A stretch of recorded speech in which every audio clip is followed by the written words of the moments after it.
مساء الخير يا شيف مازن. مساء النور. هتعمل لنا ايه النهارده؟ براوني سهلة مع أصحابي. اوكي يلا بينا. نحتاج بيضتين،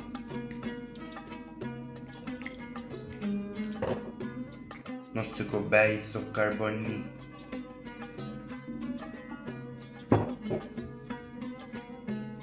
نص معلقة صغيرة فانيلا. بنقلب كويس لحد السكر ما يدوب. نص كوباية زبدة،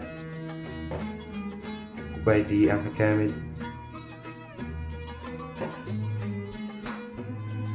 معلقتين كبار زبادي،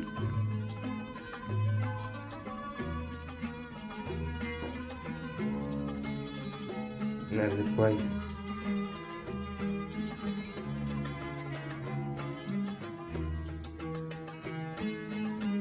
كوباية لبن،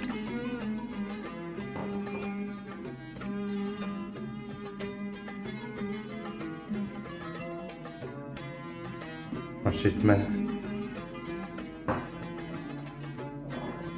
نص معلقة صغيرة بيكنج صودا،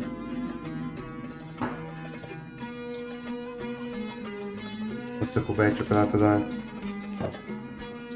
ربع كوباية عين جمل. نقلب كويس لحد ما المكونات تختلط.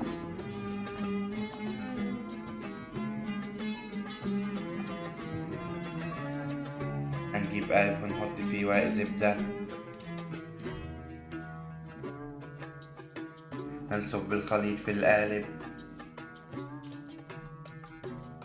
هندخلها في الفرن على درجة حرارة 180 لمدة تلت ساعة. وده شكل البراونيز بعد ما طلعت من الفرن. هنقطعها قطع صغيرة،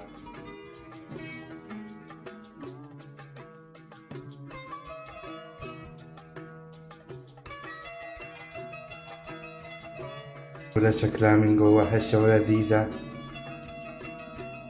ودلوقتي ماما هتدوق وتقول لنا رأيها. بسم الله الرحمن الرحيم. اولا هي ملمسها طري وشكلها هش.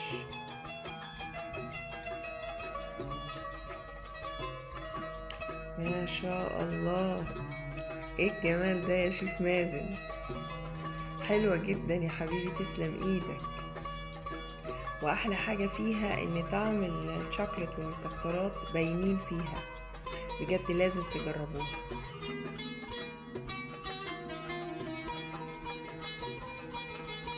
باي يا أصحابي، أشوفكم قريب. أتمنى تدعموني باللايك والسبسكرايب.